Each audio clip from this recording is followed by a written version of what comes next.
Hello, this is John Kibballs, here to discuss current events and other topics of interest while trying to put them in a broader context, as I attempt to explore the universe of human ethics. Today, I want to talk about free speech.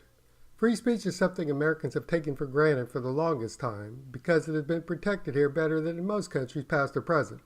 However, now there are growing threats to free speech, and Americans should be very concerned.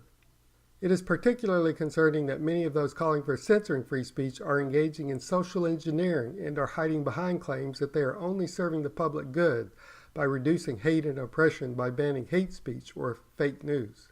But hate speech is in the eye of the beholder, meaning that authorizing any entity to ban such speech would almost inevitably lead to self-serving behavior and troubling levels of abuse of that power.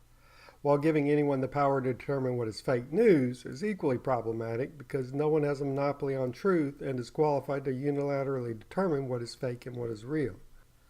John Stuart Mill, a notable British philosopher and thinker on political matters in the 19th century, in the second chapter of his book, On Liberty, gave an exhaustive defense of free speech, with two of the more memorable points being that hearing an opposing viewpoint helps one to better understand and defend one's own position, if one is not swayed to abandon it,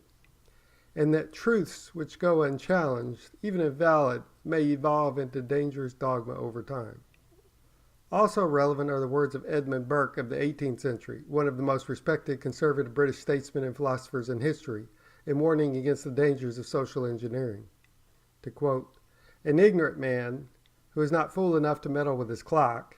is however sufficiently confident to think he can safely take to pieces and put together at his pleasure a moral machine of another guise, importance, and complexity, composed of far other wheels and springs and balances and counteracting and cooperating powers." End quote. To put it in more modern terms, human society is a type of complex ecosystem with various kinds of feedback loops and a great many moving parts. Idealists, or those who claim to be idealists but have ulterior motives, often try to make significant policy changes with sweet-sounding promises about the future. But these changes are generally based on wild speculation or are just covered by the unscrupulous as they surreptitiously serve some narrow self-interest, often taking advantage of the naive and well-meaning in the process. The possible repercussions of any such proposed policy change are rarely well understood, though it is a safe bet that the unintended consequences will outweigh and outnumber the intended ones. And so the more criticism, ideally from a variety of perspectives, that is leveled at any such policy changes, the more likely that possible catastrophic outcomes will be averted. Also note that the sciences, particularly the hard sciences, have progressed so rapidly and so greatly in large part because of the peer review process, which provides for criticism of theories of the models of the world put forward, which helps to separate those that are untrustworthy or unsound from those that are trustworthy and sound.